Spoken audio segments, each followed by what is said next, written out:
please.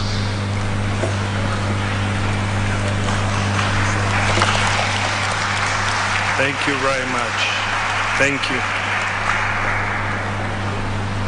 We all know that Professor Magoha had his family and relatives, but we also know that he had many brothers and sisters in the Starehe alumni. I had a personal relationship with him, but I want to say a few things about his relationship with Starehe. I thought one of it the director would have mentioned. He was very close to Dr. Griffin, and in 2005, that evening, one evening when Dr. Griffin passed on, and I called him, and he said he wanted to take charge of looking after the remains of Dr. Griffin. And I think he supervised the entire work of preserving that body in a way that he used to tell us it could stay for 200 years. And that is how close he was to Dr. Griffin.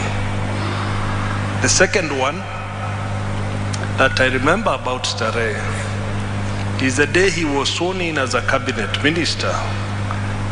He actually called me and told me to pass a message to the director that now that he was a minister for education, the management team and the director needed to work hard, because from where he sat, he could not be seen to give any favors to Starehe boys. And that was a principle in which we all knew Professor Magoha to be. I recall an event, again a sad event, when he lost his mother.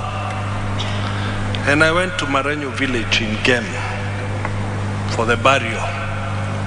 And when he saw me, he asked me, "Why didn't you tell me you were coming?"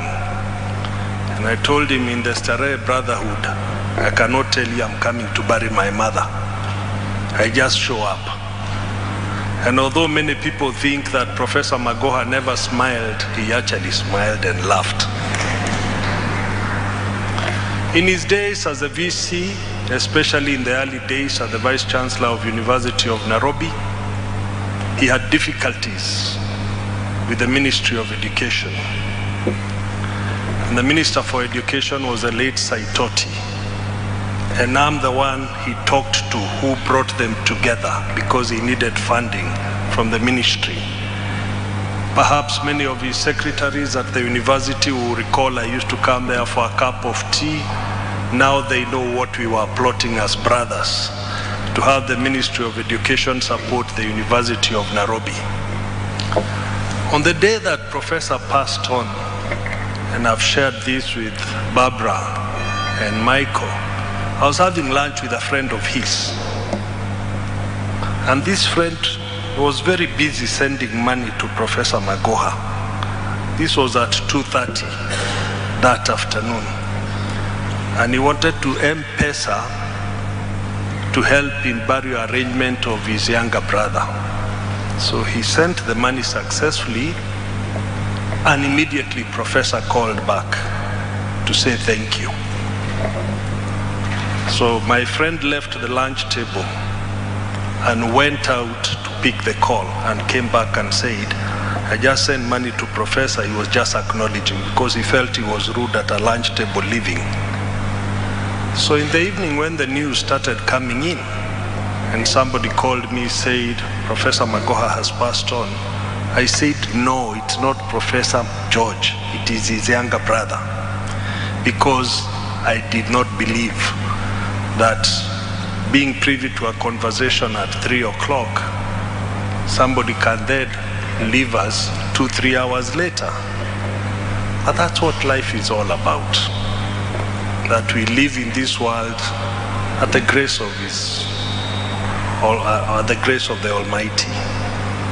And that every minute we have is a borrowed minute.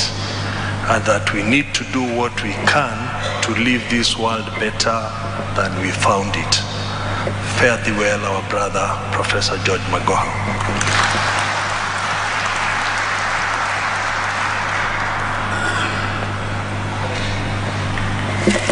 Thank you, Peter.